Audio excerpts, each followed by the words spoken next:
श्री स्वामी समर्थ. जय जय स्वामी समर्थ. माझ्या स्वामी कृपा चॅनलमध्ये सर्वांना नमस्कार. स्वामी महाराजांच्या कृपेने तुमच्या सर्व चांगल्या इच्छा पूर्ण होत ही स्वामी महाराजांच्या चरणी प्रार्थना करते आणि आजच्या या नवीन व्हिडिओला सुरुवात करते. सर्व सणांचा राजा म्हणून ओळखला जाणारा सण म्हणजे दिवाळी सण आणि या सणाची सुरुवात ही वसुबारसने होत असते आणि त्याच दुसऱ्या दिवशी असते ती म्हणजे धनत्रयोदशी. हिलाच धनतेरस असं देखील म्हटलं जातं. तर या धनतेरसच्या दिवशी आपल्याला यमदीपदान सुद्धा करायचं असतं. तर यंदा 29 ऑक्टोबर रोजी मंगळवारी आहे धनत्रयोदशी. तर या दिवशी सोनं चांदी यापेक्षाही खरा जो मान आहे या वस्तूंचा, त्या कुठल्या वस्तू आहेत त्या मी तुम्हाला सांगणार आहे. त्या जाणून घेण्याआधी तुम्ही माझ्या स्वामी कृपा चॅनलला सबस्क्राईब नक्की करा. बघा, धनतेरस म्हटलं ना, आपण काही ना काही खरेदी करत असतो. आता खरेदी म्हटलं तर गाडी खरेदी करणं, घर खरेदी करणं, सोनं खरेदी करणं, चांदी खरेदी करणं, कुठल्याही वस्तू खरेदी करणं. मग बघा, आता असं म्हटलं जातं की धनत्रयोदशीला गुंजभर का होईना पण सोनं खरेदी करावं. पण आता बघा, सोन्याला एवढे भाव वाढलेला आहे की तो सगळ्यांनाच शक्य नाही. कारण त्याचा भाव एवढा आहे की बघा, ग्रॅमभर घ्यायला गेलं तरी देखील एवढा भाव आहे की प्रत्येकाला ते शक्य नाही. ज्यांना शक्य आहे त्यांनी आवर्जून घ्यावं, परंतु ज्यांना शक्य नाही त्यांनी काय करावं? तर बघा, त्यांनी सोन्या चांदीपेक्षाही दुसरे ज्या काही मौल्यवान अशा ज्या वस्तू आहेत, त्या आपल्या मनाला आनंद देणाऱ्या ज्या वस्तू आहेत त्या आवर्जून खरेदी करायच्या आहे. तर त्या कुठल्या अशा मौल्यवान वस्तू आहेत त्या आपण या व्हिडिओत जाणून घेणार आहोत. तर या दिवशी बघा, आपण खरा मान ज्या वस्तूंना आहे ना ते पाहणार आहोत. तर या दिवशी धनाची पूजा केली जाते. तर मंगळवारी 29 ऑक्टोबरला धनत्रयोदशी आहे आणि या दिवशी प्रदोष देखील असतो. तर बघा, या दिवशी सर्वात मौल्यवान आणि महत्त्वाची गोष्ट म्हणजे धन्वंतरी देवाचा फोटो. आता तुमच्याकडे जर आधीच ह्या वस्तू जर असतील तर घ्यायची गरज नाही, परंतु फोटो नसेल तर आवर्जून तुम्ही या दिवशी हा फोटो जो आहे तो घ्यायचा आहे.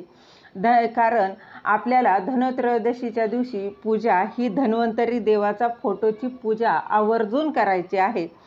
त्याचबरोबर बघा, यानंतर तुम्हाला वस्त्र, मग तुम्ही बघा स्वतःसाठी कपडे खरेदी करू शकता, घरातील व्यक्तींसाठी कपडे खरेदी करू शकता.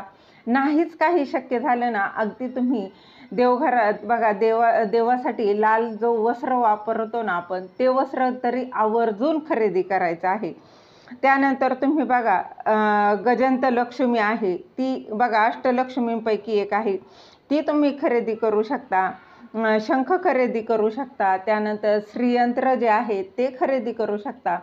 रुद्रयंत्र खरेदी करू शकता. आता बघा, ह्या जर यंत्र तुमच्याकडे आधीच असतील तर खरेदी करायची गरज नाही. त्याचबरोबर खरेदी करणार, परंतु तुम्ही सेवा जर करणार असाल ना तरच खरेदी करायची आहे, नाहीतर खरेदी केलं तरी काहीच हरकत नाही. त्यानंतर बघा, धने तर या दिवशी तुम्ही बघा, याआधी आता दिवाळीचा तर बाजार तुम्ही ऑलरेडी भरलेला आहे, परंतु तरी देखील या दिवशी आवर्जून 10 रुपयाचे धने तरी आवर्जून खरेदी करायचे आहे. या दिवशी धनत्रयोदशीच्या दिवशी धन्याला खूप मान आहे. त्याचबरोबर धन्याची आपण नैवेद्य धने आणि गुळाला देखील या दिवशी गुळ देखील खरेदी करायचा आहे. त्याचबरोबर बघा, या दिवशी धने जर कुणी मागितले, उसने मागितले किंवा असे, तर कुणालाही धने हे देऊ नये. या दिवशी आपलं धन जे आहे ते कुणाला द्यायचं नसतं. म्हणून त्याचबरोबर बघा, अख्खे हळकुंड, त्याला अख्खी हळद असं देखील म्हटलं जातं, ते देखील खरेदी करावं. त्यानंतर मीठ आहे, मीठ देखील लक्ष्मीचं कारक आहे, ते देखील तुम्ही खरेदी करू शकता. अगदी त्याची मिठाची सुद्धा पूजा केली जाते. त्यानंतर झाडू, तिला केरसोनी असं म्हटलं जातं, हे देखील लक्ष्मी आहे. तर ही देखील तुम्ही धनत्रयोदशीच्या दिवशी पूजा तिची खरेदी करायचे आहे. बघा तुम्हाला याचा नंतर पुन्हा लक्ष्मीपूजनला देखील याची पूजा करायची आहे. त्यानंतर मातीची लक्ष्मीची मूर्ती आवर्जून खरेदी करा. तुमच्याकडं असेल तर काहीच हरकत नाही, नसेल तर या दिवशी बघा मातीची लक्ष्मीची मूर्ती तिची पूजा करायची आहे, ती तुम्ही खरेदी करू शकता. त्यानंतर मातीच्या पंती आहे.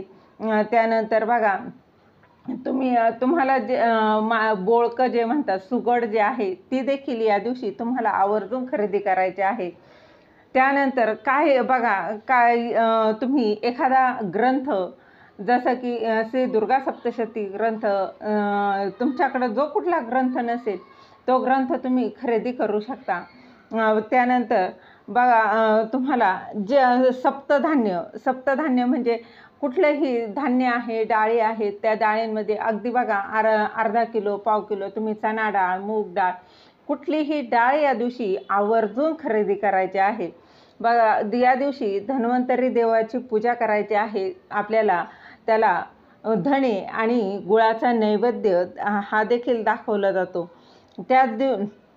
त्याचबरोबर बघा तुम्ही बाकी कुठल्याही वस्तू आधी खरेदी करून आणल्या तरी चालणार आहे, परंतु या दिवशी तुम्ही 10 रुपयाचे धणे आवर्जून घ्यायचे आहेत. त्यानंतर गूळ खरेदी करायचा आहे. त्यानंतर तुम्हाला या दिवशी बोळकं मातीची बघा लक्ष्मीची मूर्ती तुम्ही खरेदी करू शकता. पंती जी आहे ती खरेदी करायची आहे.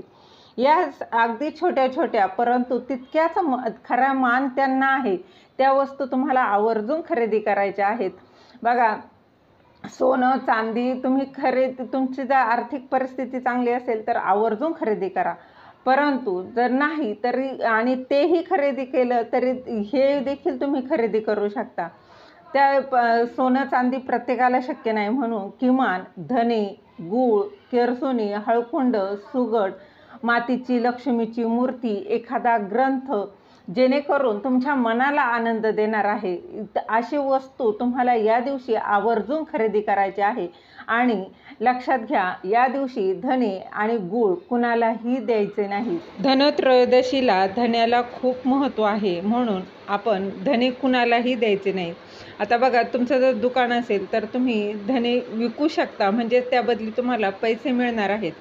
म्हणजे तुम्ही धने दिले तर पैसे मिळणार आहे, परंतु त्या शेजारी कोणी काकू असतील, तुमच्या ताई मावशी असतील, त्या बोलल्या थोडं धने द्या, तर असे धने तुम्ही कुणाला द्यायचे नाही. म्हणजेच काय आपलं धन जे आहे ते या दिवशी कुणालाही वाटायचं नाही. झालेली सेवा महाराजांच्या चरणी रुजू करते. दिलेली माहिती तुम्हाला आवडली असेल तर लाईक करा, शेअर करा, सबस्क्राईब करायला विसरू नका. श्री स्वामी समर्थ. जय जय स्वामी समर्थ.